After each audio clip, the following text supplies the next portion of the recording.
இது எப்படின்னா பெட்ரோல் குறைஞ்சிருச்சுன்னா போய் ஃபில் பண்ணுறோம். அந்த மாதிரி ஆவியினால் நிரம்புகள்ன்றது காரில் பெட்ரோல் போட்டு ஒரே தடவை நிறுத்திடுவீங்களா? இப்போ எலக்ட்ரிக் கார்லாம் வந்துருச்சு இல்லையா? சார்ஜ் பண்ணிட்டு அதுலேயே போயிடுமா வாழ்நாள் முழுக்க? கிடையாது. ஆவியினால் நிரம்புறதுன்றது சிலர் என்ன நினைக்கிறாங்க, வாழ்நாளில் ஒரு நாளில் ஒரே நாள் அனுபவம் அது அப்படின்னு நினைக்கிறேன். நிரம்பிட்டேன் ஆவினால் முடிஞ்சு போச்சு அப்படின்னு நினைக்கிறேன். கிடையாது. நிரம்பிக்கொண்டே இருக்கணும்னு தான் சொல்லியிருக்குது. ஆவியினால் தொடர்ந்து நிரம்பிக்கொண்டே இருக்கணும்.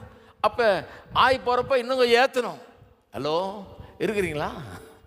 தினந்தோறும் ஆவியானவருடைய வெளிப்பாடு, நாம யார், அவர் யார், அவருடைய அன்பு எப்படிப்பட்டது, இதை குறித்த வெளிப்பாடு, தெய்வீக அன்பை குறித்த வெளிப்பாடுன்னு அதிகமாக நமக்குள்ளே வர வேண்டும். அதுதான் பெட்ரோல் போடுற மாதிரி பாருங்கள். அது போட போட போட வண்டி நல்லா வேகமாக ஓடுற மாதிரி, நல்லா போகிற மாதிரி அது உண்டாக உண்டாக உண்டாக திருமண வாழ்க்கை இன்னும் அருமையானதாக, ஆசீர்வாதமானதாக, செழிப்பானதாக, நல்லதாக இருக்கும். திருமண வாழ்க்கையில் இருக்கிறவர்கள் அப்படி ஆவியினால் நிரம்பி இருக்க வேணும். அப்போ தான் இன்னொருத்தர் கொஞ்சம் குறைவுபட்டால் கூட, அப்படி இல்லைன்னா கூட நம்ம கொஞ்சம் தாங்கிக்க முடியும். ஏன்னா அன்பு எல்லாத்தையும் தாங்கும், சகிக்கும், எல்லாம் பண்ணும்.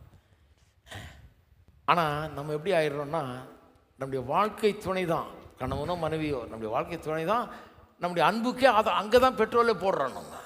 அவங்க தான் பெட்ரோல் ஊற்றுறாங்க. அவங்க அன்பு தான் நமக்கு பெட்ரோல் மாதிரி இருக்குது. அதனால் அவங்க அன்பு நின்று போச்சுன்னா பெட்ரோல் இல்லாத வண்டி மாதிரி ஆகிடுது. அவங்க இல்லைங்க நம்மளுக்கு பெட்ரோல் கொடுக்குது. நமக்கு யார்? ஆண்டவராகிய இயேசு கிறிஸ்து, பரிசுத்த ஆவியானவர். அப்போ அவர் நம்மளை நிரப்பும் போது பேங்க்கில் இருக்க காசு மாதிரி, பேங்க்கில் கொஞ்சம் நிறைய காசு இருந்தால் ஒரு ஆளுக்கு தேவைன்னா அதை கொஞ்சம் எடுத்து கொடுத்து உதவலாம். நம்மகிட்ட இல்லைன்னா அப்படி எடுத்து கொடுக்குறது.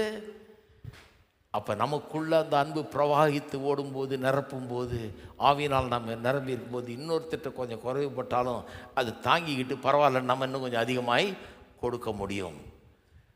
சிலர் சொல்கிறாங்க, நீ பாத்திரம் விளக்கணுன்னா நான் சமைக்கிறேன், நான் சமைச்சாலும் நீ பாத்திரம் விளக்கணும், நான் பெருக்கணும்னா நீ துடைக்கணும். சொல்கிறேன், நாங்கள் 50% பங்கிட்டு போங்க, 50-50 வேலையே செய்யாது. அது 50-50 கணக்கு போட்டு யார் கணக்கு வச்சுக்கிறது, கணக்கில் சண்டை வந்துடும். அங்கே 1-2 உதைக்கும் பர்சன்டேஜ். நான் ஜாஸ்தி செய்தானுவா, நீங்கள் ஜாஸ்தி செய்தானுவீங்க, சண்டை வந்துடும். அதையெல்லாம் பார்க்காம செய்கிறது தான் ஒரு சந்தோஷமான ஒரு வாழ்க்கைக்கு அஸ்திபாரமாக இருக்கிறது.